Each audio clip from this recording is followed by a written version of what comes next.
And, of course, we have tons of Knicks stuff for you today, as this is a huge week, and we're all celebrating because the Knicks are back in the postseason. But, Moose, we got to start with some baseball from last night, and I want to start with the Mets because I was hard on Francisco Lindor yesterday. I was talking about how it's time for him to step up because he can't just be a piece of the puzzle. He's got to be a superstar, and while I'll still stand by that, can I just say how much I'm starting to love and appreciate this Mets team? Now, granted, you can't keep this up for like the next 25 games. This is not the formula to win a World Series. But the fact that these bench players, and now even the guys who are behind the bench players, have come up so big for the Mets when they needed it most. You get swept by the Tampa Bay Rays. What do you do when the team is down and out and injuries and all-stars leaving and going on the IL left and right? What happens? They rebound to take the first two games from the Atlanta Braves. They're assured to win that series, and I just absolutely love it. And, you know, we talk a lot about leadership and, you know, who sort of sets the tone for these teams and doesn't have to come from the superstars.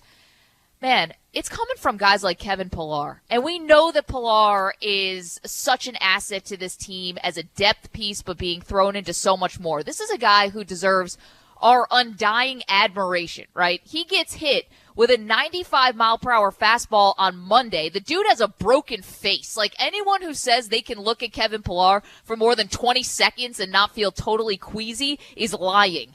They're lying. He looks awful. And what does he do? He's front and center yesterday. He's talking to the media. He's on the field before the game. He's in the dugout. I mean, he's just showing the kind of toughness that, you know, he's always played with. But I think it sent this message to the team, Moose, that they could, like, exhale, relax. He's not hurt. Like, his face is broken, but he is not going to, you know, feel any devastating effects from this, like concussions or otherwise. He's good. And I think it's just permeated throughout this team. Like, I think they deserve so much credit, and it's guys like Pillar. I mean, we're talking about a home run from Tomas Nido last night. We know VR is solid. Peralta's held up at second. Mazika's already a legend.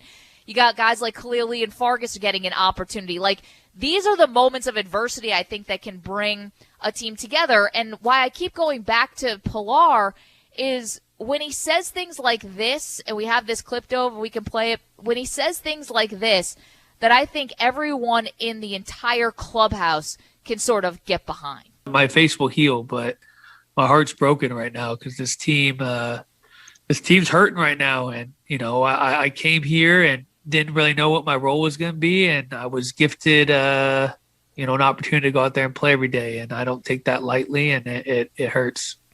Man, you want leadership? Like, you want a guy who's a tone setter for some of these other bench guys? It's Kevin Pillar, Moose. He deserves our undying respect.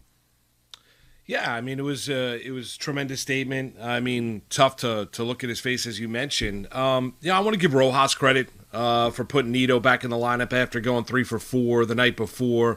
After you get the McCann double, a pinch hit 2 nights ago down in Atlanta, and we were talking about McCann having to get going, rewarding Tomas Nido, and I think he's going to have to continue to reward Tomas Nido here, and he has the big home run late in that game to give the Mets the 4-3 lead in the top half of the ninth inning. Every criticism that we have for Luis Rojas, I think, he does deserve credit for riding the hot hand, especially when you look at a catching spot in which James McCann signed as a free agent, hasn't really hit. He's hitting 208 on the season with one home run and 8 RBI. You look at what Nido has been able to provide as of late, and listen, I think Tomas Nido is a backup catcher, but I do think when a guy does get hot, I think you have to have a feel for it as well if you're Luis Rojas, and I love the fact that he rewarded him, put him back in the lineup, and I would put him back in the lineup today and tonight as the Mets go for the sweep. So that's what I would do if I was Rojas. So we're very, very critical of Luis Rojas as far as a touch and a feel at times.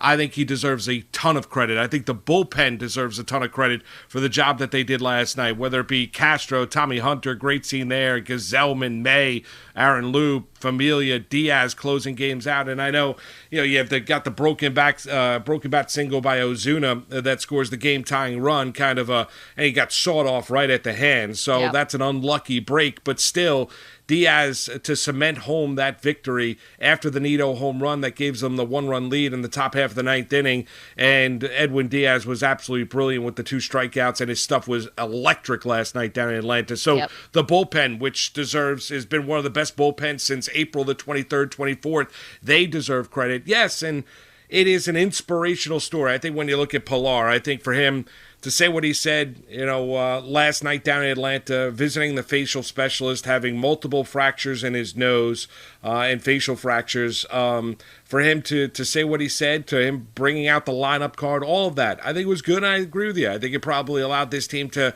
take a little bit of a sigh and realize that everything is going to be okay, because they saw their teammate after they witnessed him, bleeding, walking off the field the night before. So all of that was good, and yeah, this team has shown you a little bit of backbone. It was an embarrassing series down in Tampa. It really was.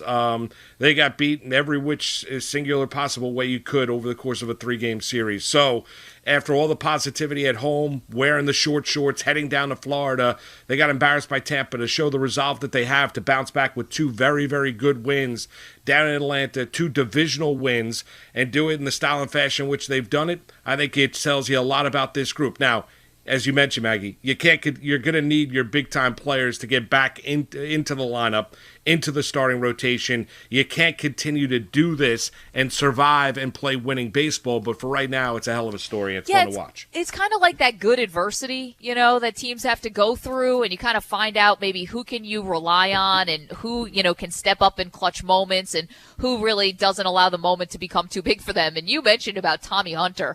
I mean, that was great. First of all, the guy gets a hit, right? He's like, I want that baseball. He's like giving them the signal into the dugout. Yes, I want this baseball so that I can have this for the rest of my life.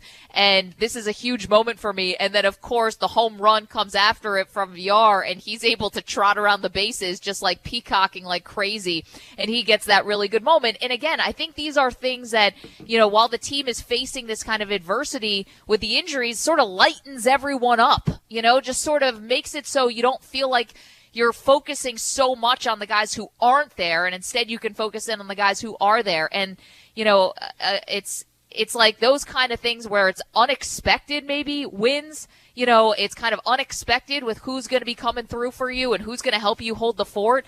And I know we rely on the Stars, and we put a lot of pressure on the Stars, and rightfully so, because they earn it, because they are that good. And we put pressure on Lindor and Alonso and Dom Smith and those guys. But when you see, at least in these short bursts, the type of depth that this team has, and that nobody is afraid of the moment and guys are willing to step up, like, it's great. It's great. And I think it actually goes a long way. Again, like, that no season's going to be perfect. That at times you're going to have to, fill in and all that. And that's where the Mets over previous years have really struggled. Hell, even Brodie Van Wagenen was talking about it and got it, that the Mets didn't have a lot of depth. And instead of having bench guys, and now you're almost relying on third-string guys too, in years past, the Mets bench guys were actually the third-string guys. And when you would have injuries, there wouldn't be like those good replacements for this team to try to hold the fort. They've actually really committed to that this time around. Sandy, Steve Cohen,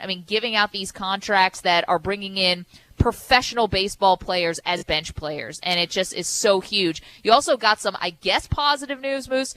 Definitely positive, that Taijuan Walker's MRI came back clean, although we know with the Mets, a clean MRI doesn't necessarily mean you're out of the woods fully. On 2 occasions. I know. But still, it's better than the alternative. Yeah. He's been dealing with it. So, he said, with Walker, he said that's why he's had the approach at the plate, which he's had, right? So he's been dealing with it. It's great that the MRI is clean, but let's see where he is and how effective he can be, and if he's still going to be dealing with it here moving forward. Yeah, Sandy, with Porter at the time, and then Scott, they made it a point to improve the organizational major league depth on this team. And, to where if you get beset, hit by injuries, that you have guys that you could be able to call upon, short or long term, that could be able to provide solutions to this team. And you've got that. You clearly have got that this year. And it's good to see. It really is. There's something wrong with Atlanta. They're 4 games under the 500 mark. You look at the lineup, Freddie Freeman's hitting 220 on this season. Ozuna's hitting 212. It's not the same brave team, but I'm not going to take away from it. Yeah, it's a divisional game. You got to beat the team that's in front of you. You back it up with 3 straight losses in Tampa with 2 down in Atlanta, and you win both of those games.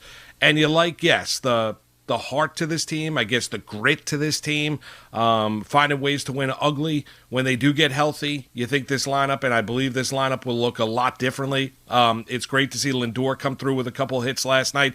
I think it's going to be really interesting. We've had a lot of conversation about the Yankees catching situation. I think it's really going to be interesting here for Rojas. As I mentioned, I think he deserves a lot of credit for putting Nido back in the lineup last night.